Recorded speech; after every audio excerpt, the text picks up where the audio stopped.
Why does Jane do this to me? No. That's too close. All right. What's going on, beautiful people? Here again. I guess this is the second day trying to do this reading practice, reading out loud. Because again, I've mentioned before, I'm a voiceover artist or voice actor, and I need to practice. And I figured, why not practice with the stuff that I'm already reading? And so I try to read pretty regularly, and I read nonfiction and personal development, that kind of stuff. So I figured, why not make it a habit or a practice to practice in public, to read the stuff that I'm already reading and share it with you all. Try to hold myself accountable by showing up and reading. So yeah, that's what I'm doing. So I've been reading The Miseducation of the Negro by Carter G. Woodson. And yesterday I read chapter 16. Today I'll be reading chapter 17. And I'm only going to be on here for a little bit. Probably just make it through the chapter. Because then I got to enjoy the rest of this day. This beautiful day. But I want to get this practice down. And I want to start, developing this habit. And again, practicing public. Yeah. So let's just hop right into it.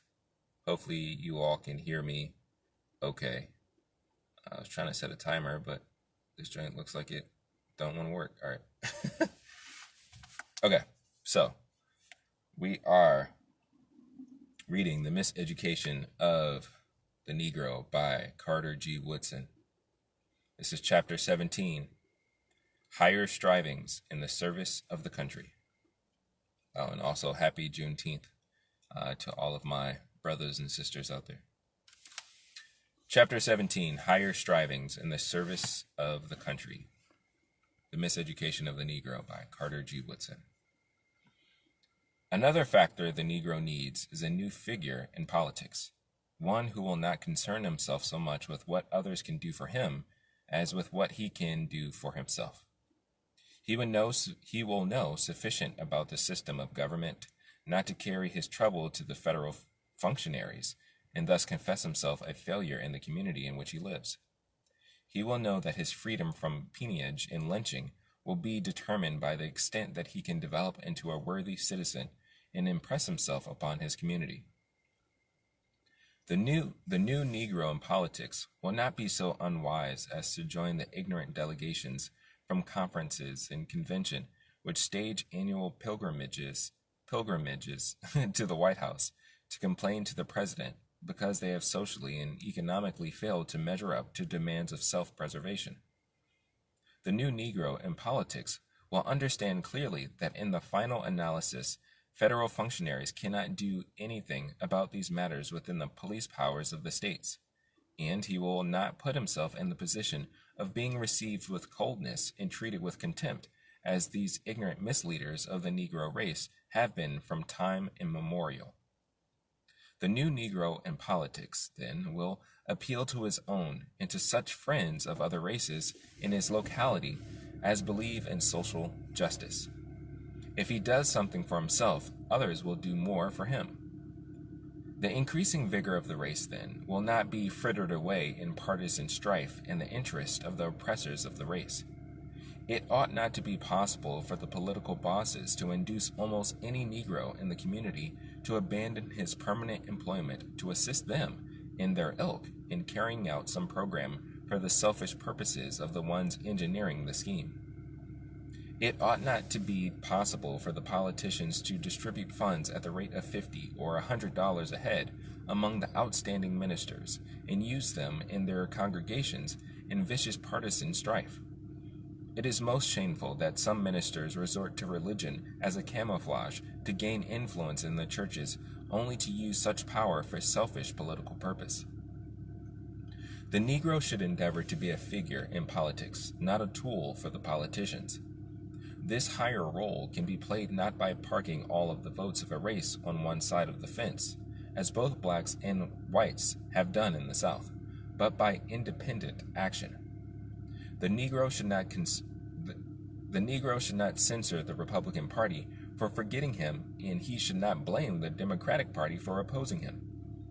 Neither can the South blame anyone but itself for its isolation in national politics.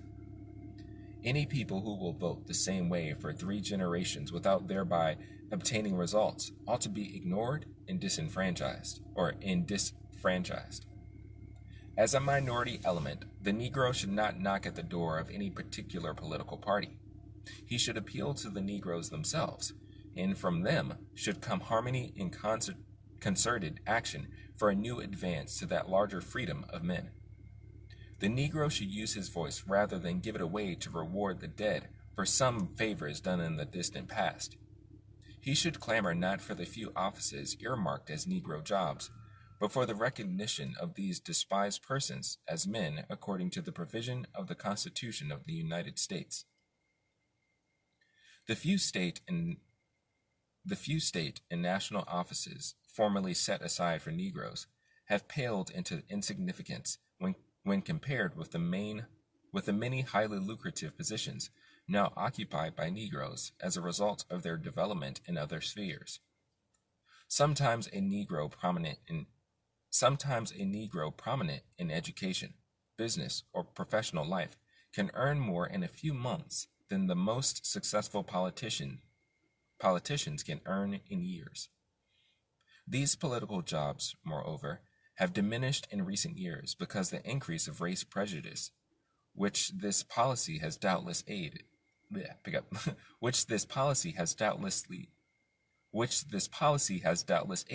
supplies the political leaders with an excuse for not granting the Negro co-workers anything additional. The new Negro in politics must learn something that the old ward heelers have never been able to realize, namely, not only that the few offices allotted Negroes are insignificant, but that even if the Negro received a proportionate share of the spoils, the race cannot hope to solve any serious problem by the changing fortunes of politics. Real politics, the science of government, is deeply rooted in the economic foundation of the social order. To figure greatly in politics, the Negro must be a great figure in politics. A class of people slightly lifted above poverty, therefore, can never have much influence in political circles. The Negro must develop character and worth to make him a desirable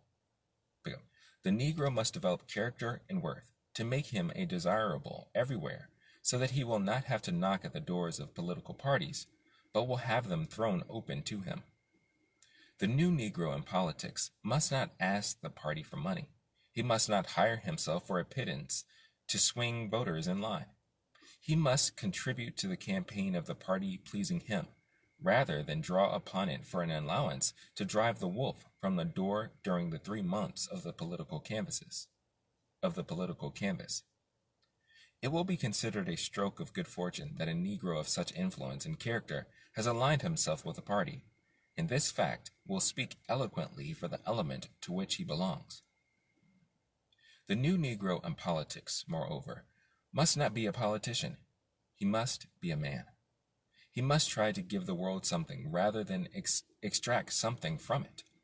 The world, as he should see it, does not owe him anything, certainly not a political office, and he should not try solely to secure one, and thus waste valuable years which might be devoted to the development of something of an enduring value. If he goes into office, it should be as a sacrifice, because his valuable time is required elsewhere. If he is needed by his country in a civil position, he may respond to the call as a matter of duty, for his usefulness is otherwise assured. From such a Negro, then, we may expect sound advice, intelligent guidance, and constructive effort for the good of all elements of our population. When such Negroes go into office, you will not find them specializing in things which peculiarly... I always struggle with this word. When such Negroes go into office, you will not find them specializing in things which peculiarly... I don't know why I struggle with this word. Peculiarly. Let's try it again. When such Negroes go into office, you will not find them specializing in things which peculiarly concern the Negroes, offering merely anti-lynching bills and measures for pensioning the freedmen. The new Negro in politics, the new Negro in politics will see his opportunity not in thus restricting himself, but in envisioning the whole social and economic order with his race as a part of it, and thus working for the benefit of all, as prompted by his liberal mindedness. The new Negro will do much more to bring the elements to excuse me. The new Negro will do much more to bring the elements together for common good than he will be able to do in prating only of the ills of his particular corner and extending his hand for a dossier. I think I said that right. Dossier, yeah. In suggesting herein the rise of the new Negro in politics, the author does not have in mind the so-called radical Negroes who have read and misunderstood Karl Marx and his disciples, and would solve the political as well as the economic problems of the race by an immediate application of these principles.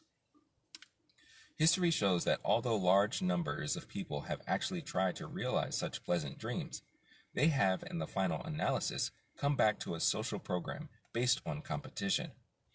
If no one is to enjoy the fruits of his exceptional labor any more than the individual who is not prepared to render such extraordinary service, not one of 1,000 will be sufficiently humanitarian to bestir himself to achieve much of importance, and force applied in this case to stimulate such action has always broken down. And force applied in this case to stimulate such action has always broken down. If the excited whites who are bringing to the Negroes such strange doctrines are insane enough to believe them, then the Negroes themselves should learn to think before it is too late. History shows that it does not matter who is in power or what revolutionary forces take over the government. Those who have not learned to do for themselves and have to depend solely on others never obtain any more rights or privileges in the end than they had in the beginning. Even if the expected social upheaval comes, the Negro will be better prepared to take care of himself in the subsequent reconstruction if he develops the power to ascend to a position higher up after the radically democratic people will have recovered from their revelry in an impossible utopia. To say that the Negro cannot develop sufficiently in the business world to measure arms with present-day capitalists is to deny actual facts, refute history, and discredit the Negro as a capable competitor in the economic battle of life. No man knows what he can do until he tries. The Negro race has never tried to do very much for itself. The race has great possibilities. Properly awakened, the Negro can do the so-called impossible in the business world, and thus help to govern rather than merely be governed. In the failure to see this and the advocacy of the destruction of the whole economic order to right social wrong, we see again the tendency of the Negro to look to some force from without to do for him what he must learn to do for himself. The Negro needs to become radical, and the race will never amount to anything until it does become so. But this radicalism should come from within. The Negro will be very foolish to resort to extreme measures in behalf of foreign movements before he learns to suffer and die to right his own wrongs. There is no movement in the world working especially for the Negro. He must learn to do this for himself, or be exterminated just as the American Indian has faced his doom in the setting sun. Why should the Negro wait for someone from without to urge him to self-assertion when he sees himself robbed by his employer, defrauded by his merchant, and hushed up by government agents of injustice? Why wait for a spur to action when he finds his manhood insulted, his women outraged, and his fellow men lynched for amusement? The Negroes have always had sufficient reason for being radical, and it looks silly to see them taking up the cause of others who pretend that they are interested in the Negro when they merely mean to use the race as a means to an end. When the desired purpose of these so-called friendly groups will have been served, they will have no further use for the Negro, and will drop him just as the Republican machine has done. The radicals bring forward, too, the argument that the Negro, being of a minority group, will always be overpowered by others from the point of... sorry, the punctuation is weird in this thing. But yes, reading The Miseducation of the Negro by Carter G. Woodson. Hi there. Let me start over. Okay. The radicals bring forward, too, the argument that the Negro, being of a minority group, will always be overpowered by others. From the point of view of the selfish elements, this may be true, and certainly it has worked thus for some time. But things do not always turn out according to mathematical calculations. In fact, the significant developments in history have never been thus determined. Only the temporary and trivial can be thus forecast. The human factor is always difficult for the materialist to evaluate, and the prophecies of the alarmist are often upset. Why should we expect less in the case of the Negro? That was the end of chapter 17 of The Miseducation of the Negro by Carter G. Woodson. All right, I might just do a chapter at a time. I only have like 5 minutes left on my thing, but there's no point in starting this next chapter. But yeah, this is a good book. If you've never read it, I would highly recommend it. The Miseducation of Carter G. Woodson. It's definitely a good read. It's interesting that the book was written, almost 100 years ago. And a lot of the points and things that he makes in the book, a lot of it is still, I would say, very applicable to our society today. And I would recommend any black person read this book if you have not. But enjoy the rest of your weekend. Enjoy the rest of your Juneteenth for those who are celebrating and benefiting from. I think it's now a federal holiday or whatever. So enjoy the weekend. Stay safe out there, and I will be back, Lord willing, tomorrow to continue to read the next book that I have on my list. I think there's a chapter or two left of The Miseducation of the Negro. But the next book that I'm reading is Real Artists Don't Starve by Jeff Goins. I have it in my bag. This Real Artists Don't Starve by Jeff Goins. Timeless Strategies for Thriving in the New Creative Age. I've been wanting to read this book for a very long time, and I just never took the time to do it. But I will be reading this next. So if you want to follow along with me, just tune in whenever I go live. But thank you for tuning in, and I hope you enjoy the rest of your weekend. Stay safe, and much love. Peace.